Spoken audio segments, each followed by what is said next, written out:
Today's wellness tidbit is surrounding food and its medicinal qualities. I was just doing a little bit of research on the interwebs, and it appears that 1 in every 3 prescriptions of medicine in Germany is actually of a herbal concoction.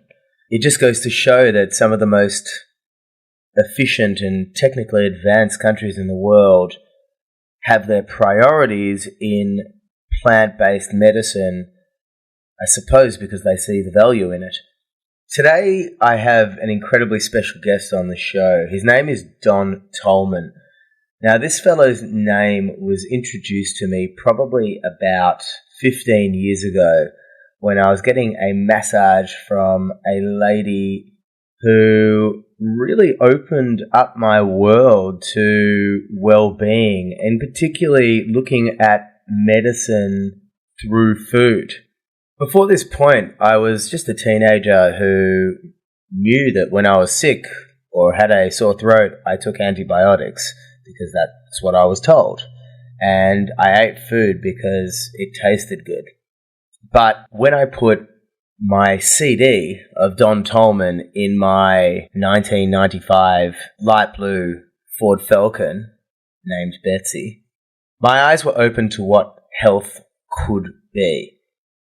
And I haven't really looked back since. So in a weird kind of way, the amazing mind of the man that is about to come on this show is a great deal responsible for the path I've taken in my life. So if I didn't express my gratitude to you before or in the interview, Don, here I am expressing it now. Thank you from the bottom of my heart for sending me on, I guess, a mission to educate people and let them know that the possibilities in this world are endless. And thank you for the amazing beer that we had afterwards, just chewing the fat over fermented goodness. You're an absolute champ. You know, there were a few failed attempts at getting Don on board. He lives in Las Vegas, and we tried to set up a few Skype interviews. He's a really busy guy, and as fate and the universe shining down on both of us would have it, we managed to organise a time where he was actually in Melbourne. We got to hang out and do this in person, which I just was so thankful for and so grateful for. So without any further ado, let's have a listen to Don Tolman talking about medicinal foods, the questionable motives behind pharmaceutical companies, and so much more. Don Tolman, I would like to thank you so much for taking the time out of your busy, hectic schedule to have a chat to me. It's amazing. Well, thank you. It's you young bucks, it's your generation that's going to flip this whole thing around and get people back to their self-care and being their own doctors and being their own whole food pharmacist, FARM. You know that. So I appreciate you having me, and I love what you do. Thank you so much, Don. I mean, we're all sharing the same mission, and it's the baton, proverbially, that's being passed on or continuously being used. So I need to thank you, and you are, in my mind, the godfather of medicinal food. You know, I was introduced to medicinal food through your voice. Wow. That really means a lot. And I've been barking it for 50 years publicly, and just in the last 5-6 years, it is finally caught on, and it's spreading. Oh my gosh, I felt like a lone dog just barking at the moon for over 40 years, and I am so thrilled to see it, especially to have people like you involved. Well, it's amazing to see, because it's the persistence of people like you that, you know, people probably poo-pooed and laughed at, or whatever they did, that is finally seeing the light, and the medical community and boards that you are now currently being invited to and educating to the physicians of tomorrow. They're taking you seriously. Not only that, but they're giving you the flame to be able to mold the minds of tomorrow. Yeah, it's been a beautiful, beautiful experience. And having helped over 800 doctors quit their careers, 47 of them cancer doctors, when they hear my cancer lecture, they get it, and they realize no one dies of cancer, they die of the treatments. Wow. And people can go on the American Cancer Society's website, and it says it right there that the number one cause of cancer recurrence is chemo, The second leading cause is surgery. The third leading cause is radiation. And now it's finally being exposed that cancer, as being a deadly disease, is a total scam. Wow. Cancer's your friend. Your body produces millions of cancer cells every 24 hours, and they are there to protect you. And the medical world calls them the immortal cells because they can't kill them, they can't figure it out. And it's a good thing because they're there to protect. They're there to build trash cans to contain, toxic poisons. Of course, people know them as tumors and lumps. But your body is not stupid. The autogenic system, the self-healing system, creates those to protect you. So what is your proposed strategy when it comes to when somebody has a tumor or a build-up that presents itself? Obviously, the more traditional conservative path is to go down radiation or chemotherapy. What is your proposed strategy? When it comes to all of that, we have to realize there's only one disease that can exist in the human body. There's only one. There's not 36,000 like the pharmaceutical industry tries to tell people. There's only one. And that's chaos at the atomic level that creates chaos at the molecular, that creates chaos at the cellular level. When enough cells are in chaos, you can feel it. And that's called a symptom. It's a sign or a signal that there's something wrong.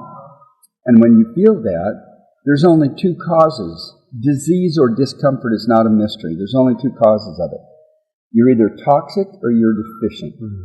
Or if you live in a modern developed country, you're probably toxic and deficient. So when it comes to tumors, it's the body having to collect toxic chemical poisons that are in the crap foods, the crappy drinks. It's in skincare, shampoos, conditioners, skin cream, fingernail polish. You would not believe what the pharmaceutical industry is shoving into foods to get you to come to the doctor so you can get on their prescription drugs. And that's where it is. So if you ever wind up with a lump or a tumor, you have to figure out, what has your diet been? What's going on inside your house? Is there things off-gassing and sublimating particles into the air that you're breathing? And it just, you've got a clean house. You've got to, look at what's going on. And cancer tumors can be shrunk. And one of the best medicinal medicines is you get 2 cups of mixed berries. Strawberries, raspberries, blueberries. Just make sure they're not frozen out of China. They're cold.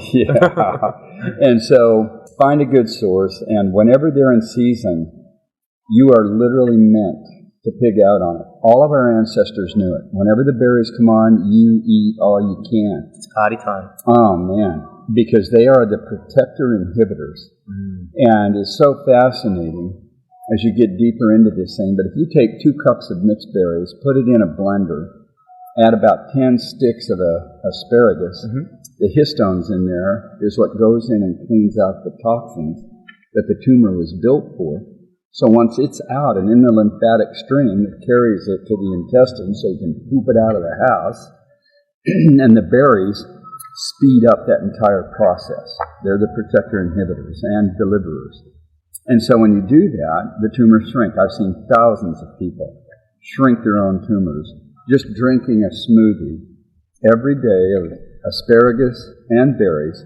Some of them, if they want to speed it up, they go 3 to 7 days on water, flip over and go to raw, fresh juices, green drinks, fresh juice. Then they have that smoothie, and depending on how big the lumps are, what it is the medical community has done to them, if they've been through all the treatments and it's stage 4 and they send you home to die. I've had so many people, even right here in Australia, within 45 to 60 days they don't have any tumors or cancer whatsoever. It's incredible. And that's what we've got to learn to do, is to shrink it. Because once the toxins are out, the macrophages, the large eating cells, come in and deconstruct the tumor because the body doesn't need it anymore. And it'll take it completely away, or it'll take it down to a small enough size, and then it calcifies it, and it's over. Where do you think the modern medical community had developed this theory on causing, like seeing a toxicity in the system and then creating more toxicity to be able to somehow overcome it? Yeah. What's the logic? Oh, they even call it fighting fire with fire. Yeah, if there's poisons and toxic chemicals, give them more. And it's a total scam, funded and put into place by the wealthiest industry on the face of this earth, which is the pharmaceutical industry. And of course, as you know, pharmaceutical comes from the Greek word pharmakia, which means poison. Pharmaceutical means poison maker. If a drug isn't toxic and poisonous to the human body and creates side effects, it doesn't qualify as a medicine. Wow. And every medical drug is going to create side effects, so you go in and get on another medicine for the side effect. Then that'll give you a side effect. So you get another medicine for that side effect. And people have just sucked into it. It's just horrible. And, you know, they're the wealthiest industry on the face of this earth. They sure are. And so they buy up resources, they fund wars, they buy off politicians, they put in government policies, they're taking away people's liberties.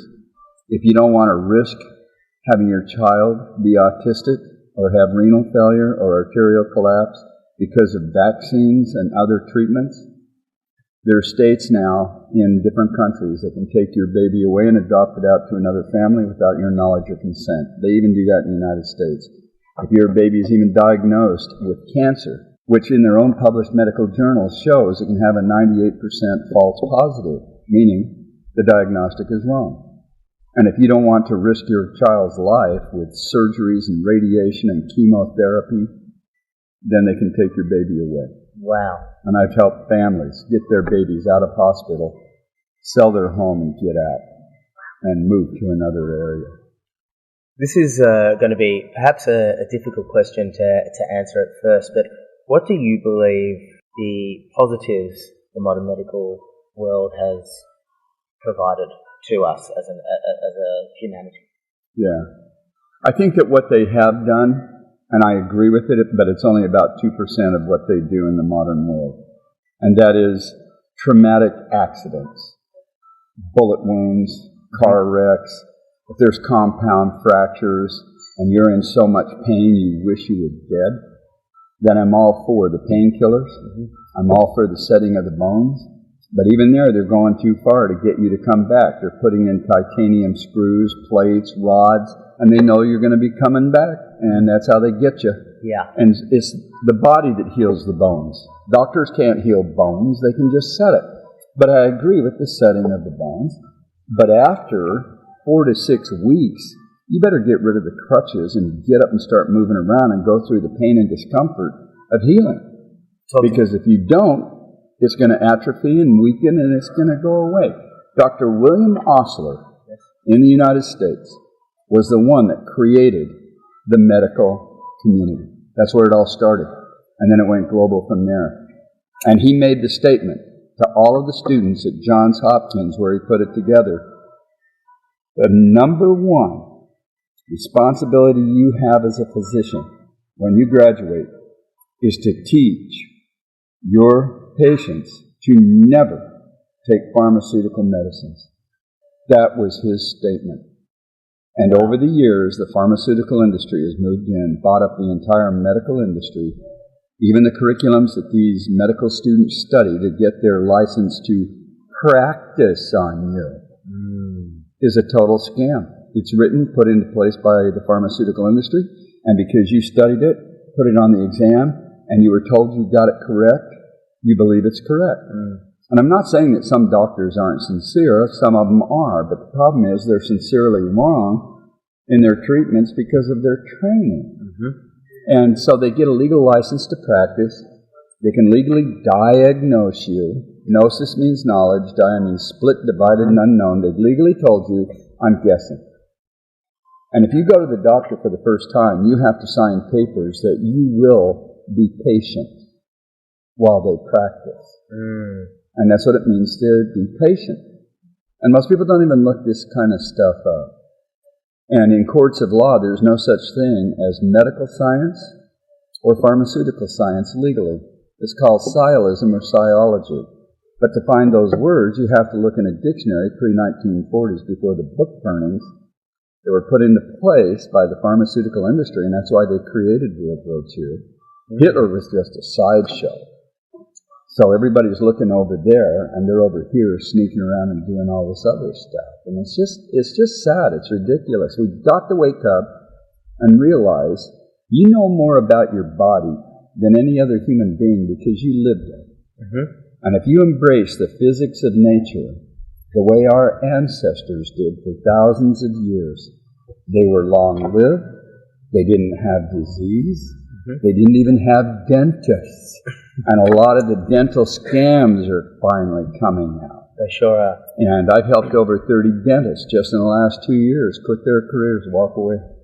Wow. Because they realize I can't do this to anybody anymore. Root canals, one of the leading causes of cancer kickoffs inside the body because of the toxicities and everything they do in that process. Anyway, I don't mean to go off, but no. We've got to wake up, people. It's all incredibly relevant, and, you know, for me on a personal level, if you were to ask me 15 years ago about, let's use root canals or teeth as an example, fluoride in the water, you know, I've been told the reason why I don't have any cavities in my teeth is because of the fluoride in my water, and the previous generation didn't have any fluoride in the water. And I grew up like a good little boy, didn't question the authorities, and that was the way it was. Yeah. Why don't you shed a little bit of light on what your understanding of the fluoride conspiracy is? Luckily, it's finally being exposed.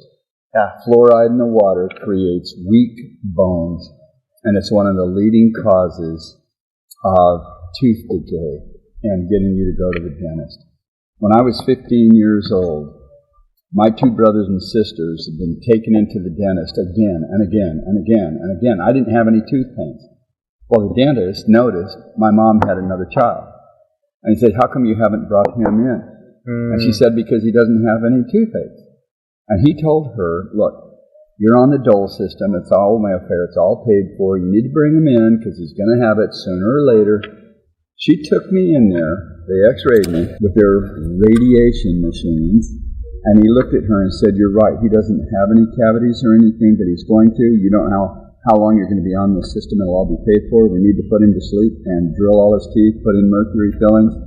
And that's what they did. They strapped me down, put me to sleep, drilled all my teeth, put in mercury fillings.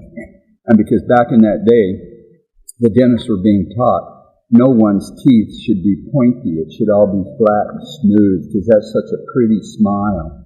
And so they sanded all my teeth and put mercury fillings and everything.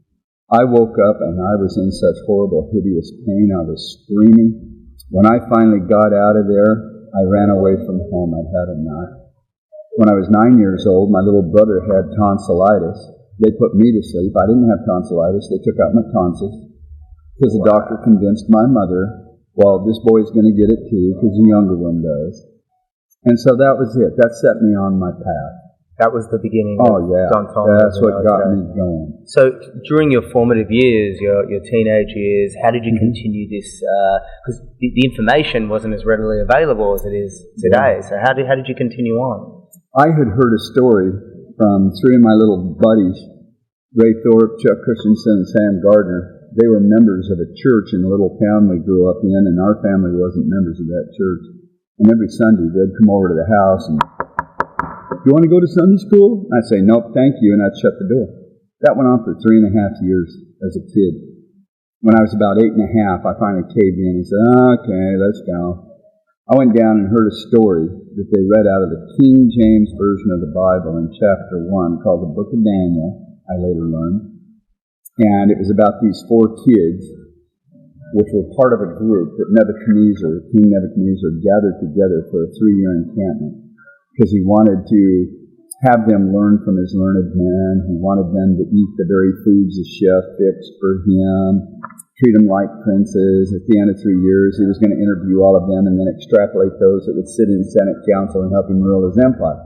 Well, 4 of these kids, Daniel, Shadrach, Meshach, and Abednego, as they were called, refused the king's food. They didn't want to eat the meat. They didn't want to have all the dainties. They didn't want that stuff. They wanted pulse and water. And that pulse and water, they said, nah, we can't do that. You'll get sickly looking and that'll endanger our heads to the king. And back then, that's what they did if you didn't do what the king said. And so Daniel stood up and said, look, just give us 10 days on pulse and water. You look at us, you look at everybody else, and then you decide.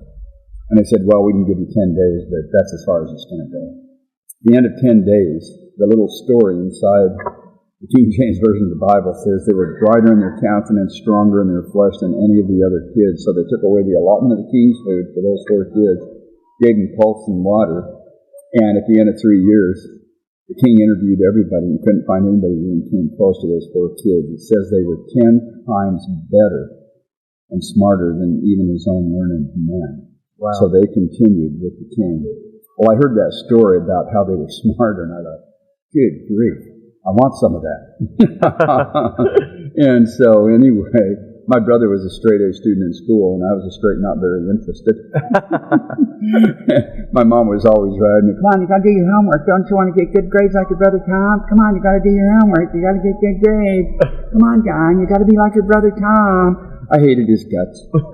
And so I was going to find out what pulse was because I wanted to be 10 times smarter. That way I could kick his butt. And no one knew what it was. No one. The local bishop of that church didn't know. No one knew what it was. And so I spent, literally, after those teeth were all yanked out, I ran away from home. And my passion hit me. I was going to travel this earth, and I was going to find out what pulse was. In the ancient Hebraic Essene language, it was the Zeordim, meaning most sacred meal. And so I took off, jumped on trains without them knowing I was there to get to the next cities, went all around the United States, Metropolitan Museum of Art in New York City where they had an Egyptian collection. That set me on fire because that dated clear back into that era. Right. And I thought, man, oh man. So I went and jumped on freight liners at the ocean. Promised the captains I would mop, I'd clean up, I'd do whatever they want if I could just get on and get to the next continent. I went to every continent on this earth. I even jumped down on the South Island of New Zealand and went to the Antarctic. I didn't realize nobody lived there. That's wow. But it was fun.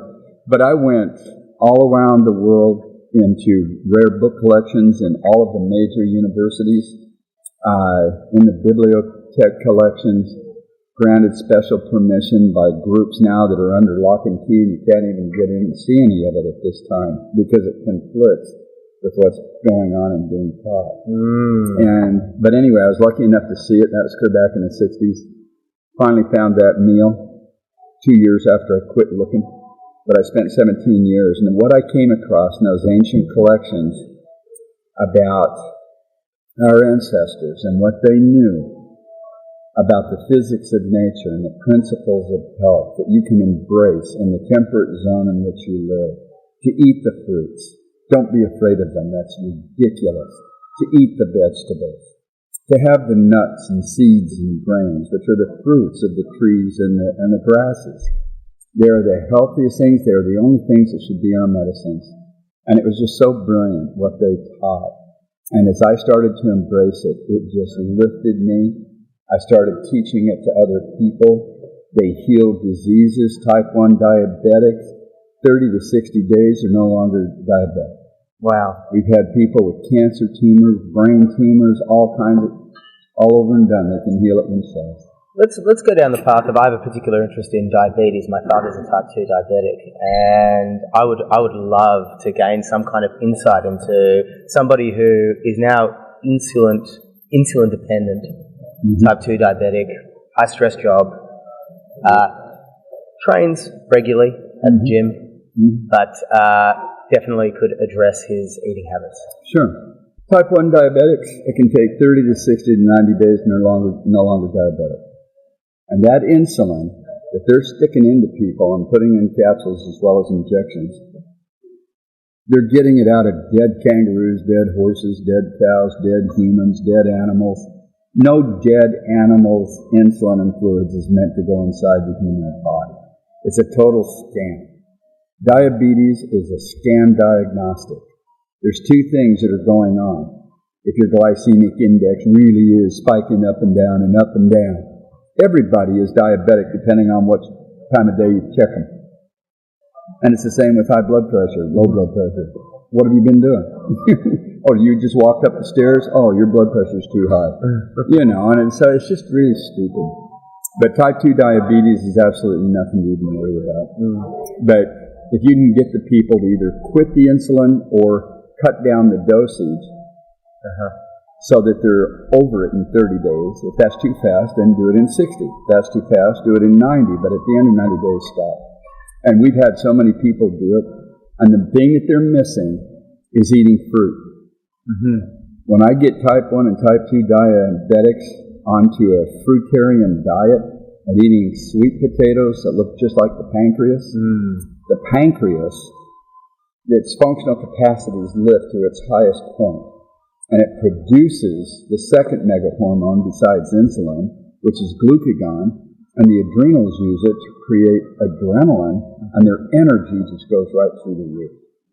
And it's amazing to watch. But it takes courage for people to do it because of what they've been taught and academically indoctrinated to believe. And another thing that needs to happen, even with young children that are diagnosed as diabetic type 1, the more they walk, even at age 3 and 4 and 5, if they can get out and walk 2,000 to 3,000 steps a day, that just brings it all down into a balance. And then have good, healthy fruit that grows in the temperate zone where you live, in the season that it comes forward, and it heals them, and it's over and done. See, the concept of seasonal fruit eating is not even apparent to people nowadays. People don't. It's because fruit is so accessible at the supermarkets year round. People don't even think perhaps Mother Nature is providing us with a fruit at a particular time of the year for a reason. 100%. And the ancients called it a raw food diet, but it wasn't R-A-W, it was R-A. That was the name of the sun. Some called it Sol, S-O-L. Some called it Helios, because of the helium, and all of that. But a raw food diet, R-A, literally meant eating the foods in the season they come forward. And there's foods that you can actually cook, and it concentrates and lifts a lot of the nutritional components. And so you get a stronger delivery, especially in the cold months. And it has to do with the water content of the food in that season. As it's starting to get cold, the beans, the lentils, the legumes, the squash, the pumpkin, the sweet potatoes are all coming forward. And anciently they would just dig these holes down the ground called cellars, or they had put it into caves, and they could eat it all through the winter months. It never went bad.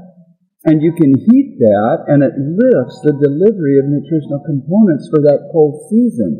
And it all had to do with water content. They knew, don't barbecue watermelon. Yeah, right.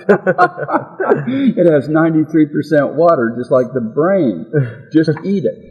Yeah, right. So anyway, I don't mean to go off so much, but no, it's fascinating. One of the first things that really caught my attention about your voice and your particular take on things is how particular foods represent particular parts of the body. Can you take us through a few examples? Because I'd never ever even dared to think about food in that way. And it was such a brilliant wisdom of the ancient past. It was taught as far back as the earliest dynasties of Egypt, with the swim net, the lady healers.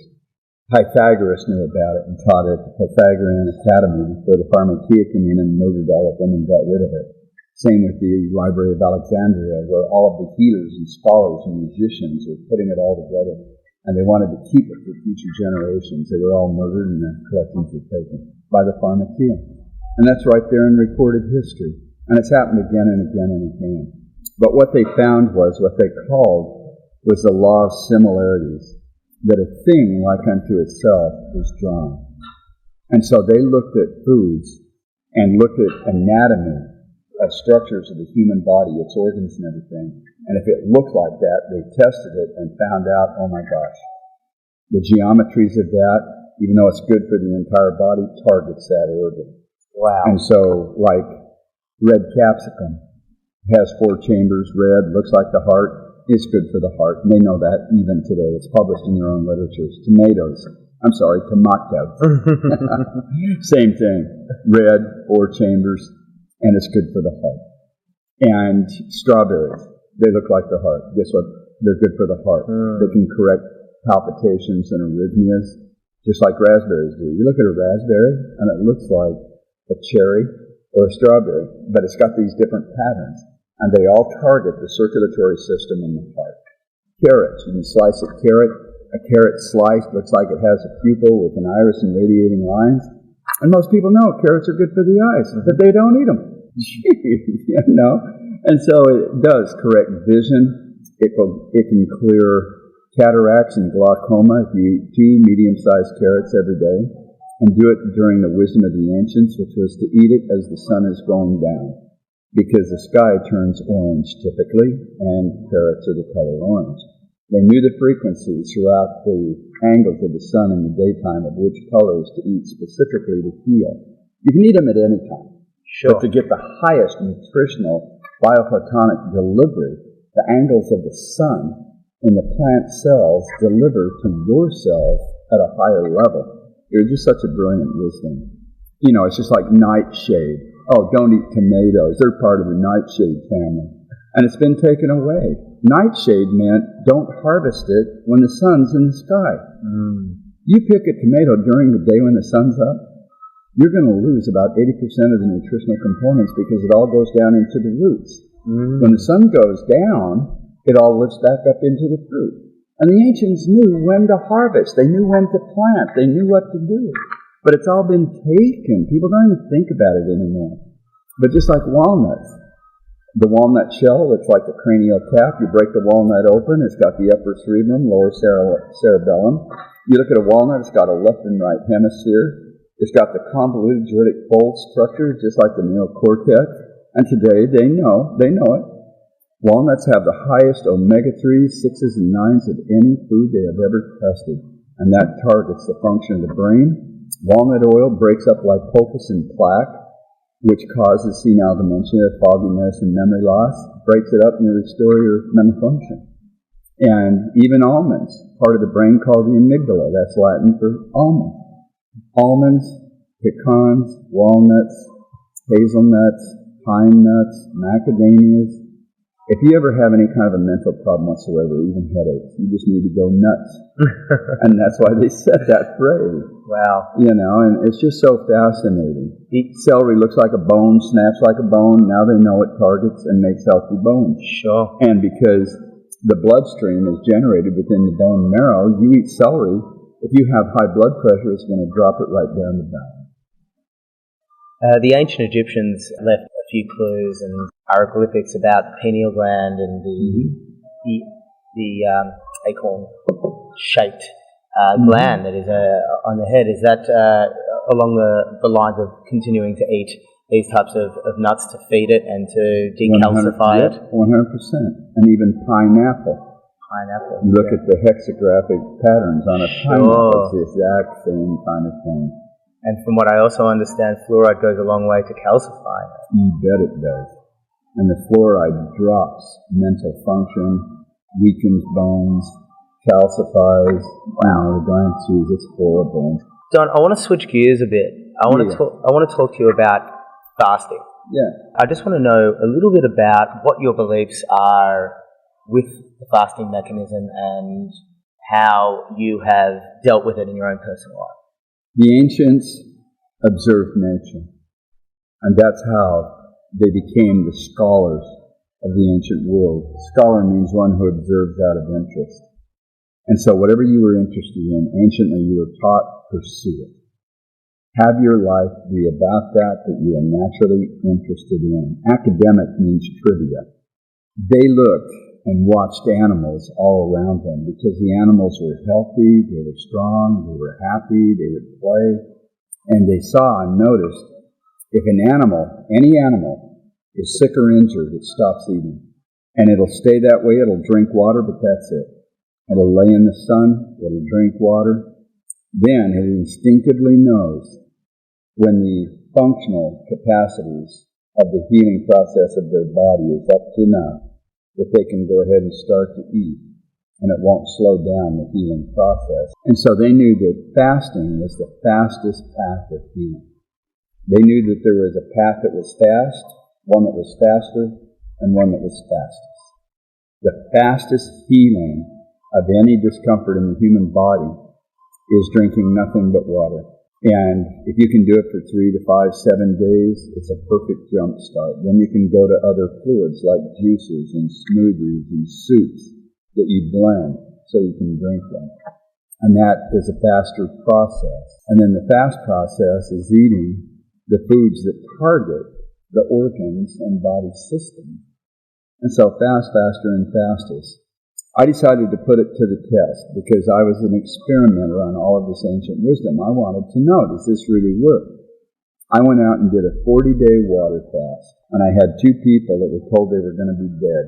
And I said, look, you guys, just come with me. Let's go up on the mountain. There's a spring up there that just flows right out of the top of the mountain. It's Mount Tehama, or Mount Lassen in California. You get up there and you can see Mount Shasta and Mount St. Helens and all those different things that are known as the Seven Sisters. We went up there, pitched tents.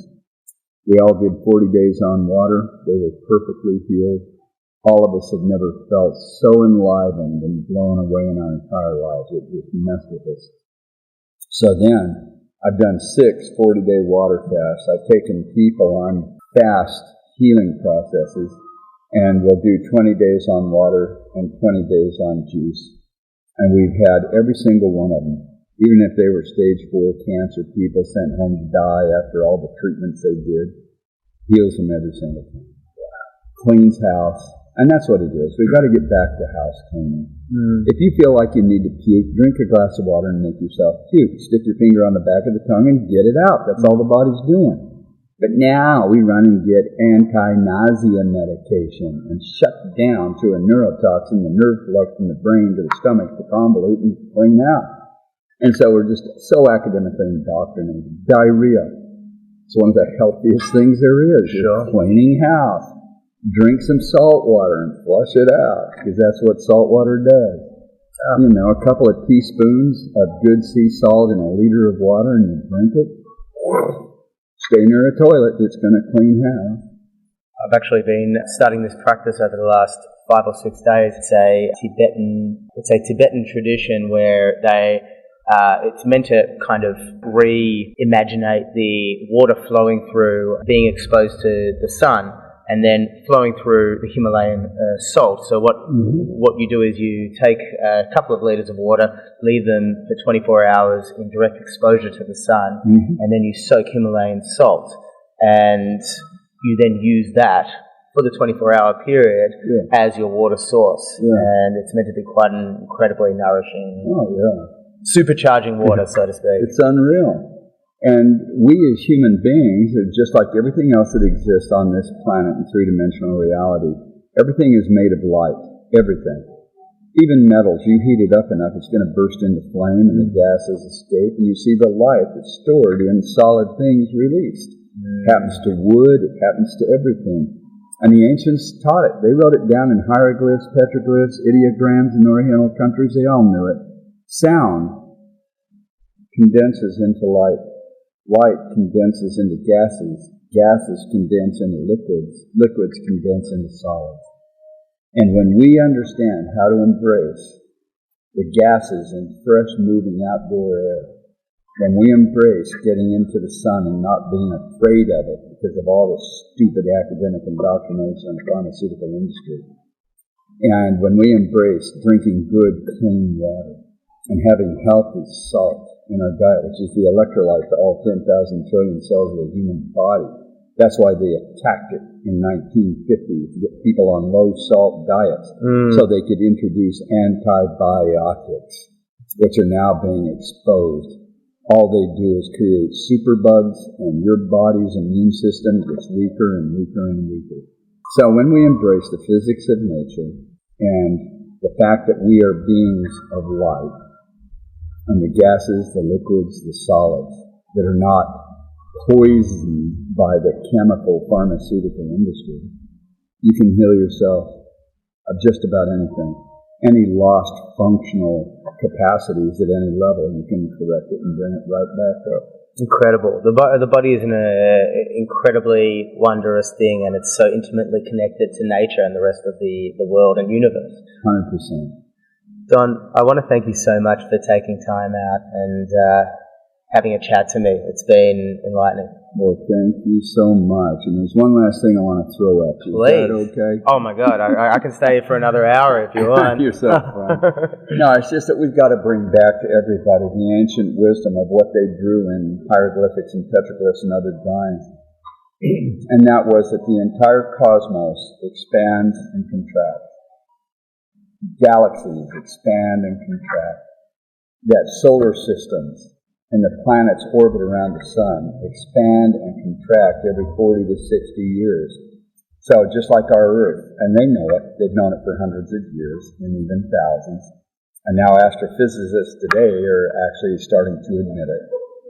The orbit of our Earth goes from an elliptical pattern around the sun every 40 to 60 years into a spherical.